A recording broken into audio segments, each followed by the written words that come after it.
It is just awful, the ramifications of this terrible crime. It's good that justice was carried out yesterday. And we are joined now by Tony Perkins, president of the Family Research Council.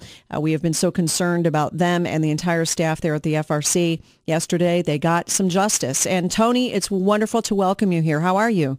I'm good, Janet. Thanks so much. How are you today? I'm fine, thank you. Well, I was relieved. I'm sure you were somewhat relieved by the sentencing yesterday, although it wasn't the maximum amount that Floyd Corkins could have received. But what are your thoughts today about this sentence? Well, clearly it sends a message. It sends a message that you cannot resort to violence in this process of what we call political discourse, and that this undermines and threatens our very system of government. And so those that are contemplating resorting to violence to advocate and advance their ideology, they've got some serious obstacles here. And then Floyd Corkins is going to spend the next 25 years in the federal penitentiary. I've had several people ask me, Janet, this brings this to closure. Well, it really doesn't bring it to closure. It ends this chapter, but we have what the team here went through. It's forever changed the way we operate, and it's unfortunate. But through the hostility of the left, spurred on by organizations like the Southern Poverty Law Center, we've reached a very frightening and a very disappointingly so, a very low level of discourse in our country today, and that should concern every American.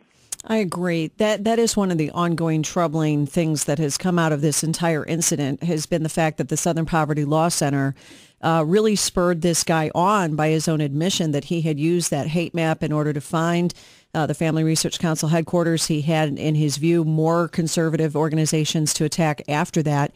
And you think about what had happened this week at the Washington Navy Yard. This is, and you said this in your statement here, that but for the protective hand of the Lord and Leo Johnson's heroic conduct, this could have been a worse situation than what happened in the Navy Yard.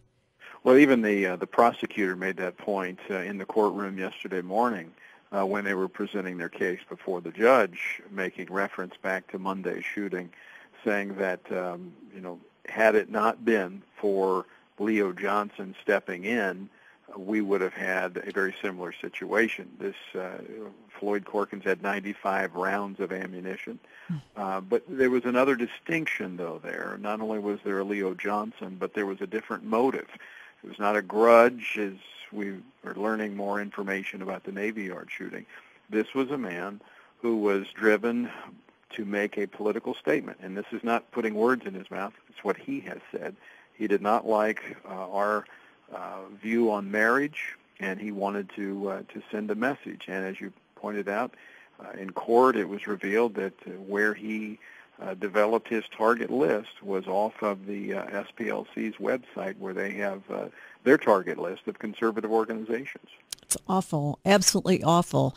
One of the things that has been talked about a little bit in the media has been Corkins' response after all this has been finished. How was he in terms of his reaction, and is he showing any remorse whatsoever? I have to tell you, Jenna, I felt very sorry for the man as I watched him. He was really, he looked like he was sedated almost. He has been undergoing psychological training and taking various medications. It's hard to say what's in a man's heart. He expressed in a very short way some regret. He said, I'm sorry for what I did to Leo Johnson, and I'm sorry for my actions against the Family Research Council. It sounded to me as if it was coached by his attorney, because that's obviously a factor that the judge considers in the sentencing. But that's the first time in over a year since the shooting took place that there's been any evidence that he has expressed any type of remorse for his actions. Interesting. Well, one of the things I was noting when I read not only the statement from the FRC, but also Leo's impact victim statement, that was really really awful to read, because I don't think most people who have been following the story, even the ones who have been following the story closely like I have, had really realized how much damage he's continuing to deal with, not only emotionally, but physically. I mean, this is awful. He's had all these surgeries. He's inhibited in what he can actually do day to day. I mean, how bad is it? Well, he's making a really good recovery, but it has not been easy. He has been hospitalized a number of times, not only for multiple surgeries to repair his arm, but also he's developed blood clots in the process, both in his lungs and his legs. And so there were a couple times that he was in very serious condition. And so it's been a long road for Leo, and he is doing much better.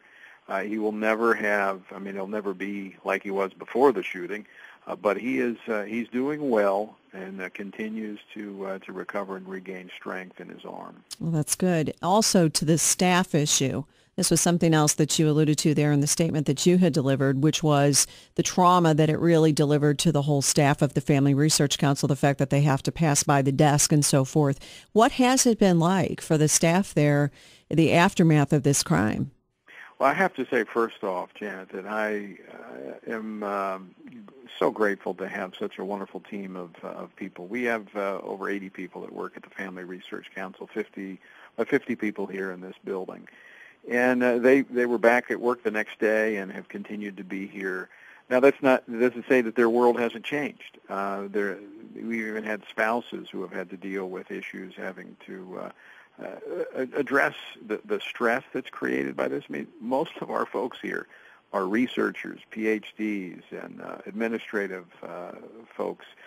They're not accustomed to being in a situation where you have someone trying to take your life. I mean, I spent 10 years as a police officer, so I mean, I have.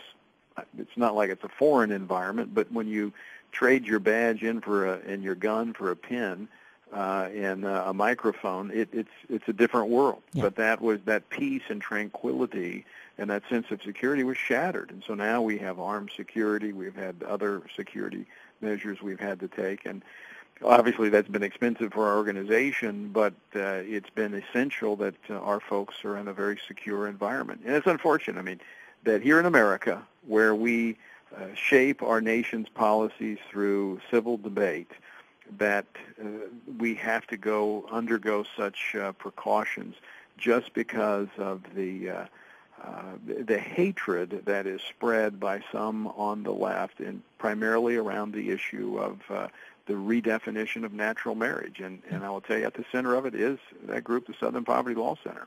Well, that's right. And it's interesting, too, to note that Leo had a gun, and yet he didn't use it. I hadn't realized that. Yeah, that was a point, and I was actually surprised the prosecutors didn't bring that out in their case before the judge yesterday, so I did, because Leo did disarm the assailant after he had been shot, and he had the gun and was holding it on the man. And at that point, in fact, Leo had told me that night when I was with him in the hospital, that he panicked for a moment because he all of a sudden realized he had been shot, had no use of his arm, didn't know what may have been coming next, and he did think about shooting him. And he said very clearly, he said, "The Lord told me not to." Wow. And he said at that moment a sense of peace and security came on me, and I didn't. And I was watching the security footage not more than 45 minutes after the incident with an FBI agent, and he commented on the fact that had Leo shot him, he would have been perfectly justified in doing so given the circumstances. So it was very interesting yesterday when Leo, for the first time, confronted Mr. Corkins and told him that he forgave him. Wow. He said it was tough. He said, but through God's grace, I forgive you. And he said, I don't know about your relationship with God, if you know him or not, but I encourage you to find him. And if you do know him, you need to pray to him and thank him, because he not only saved my life that day, but he saved yours. Oh, man. Well, you think so much about what Scripture says, how God works through circumstances for the good of his own. And I can't help but think it's got to be an awfully powerful testimony, not just to Floyd Corkins, but also to all of this community that he associates with, that your reaction has been, we forgive you. That truly is something that really can only come from the Lord himself, to be able to forgive somebody who wished you dead.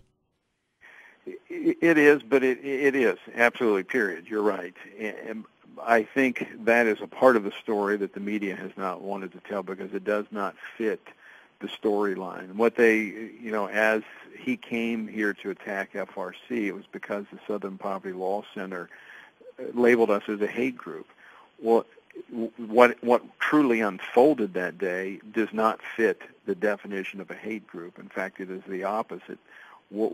Those who are spewing hate and trying to incite violence are actually on the other side, and it's disturbing, it's troubling, but Americans need to know what's at stake here.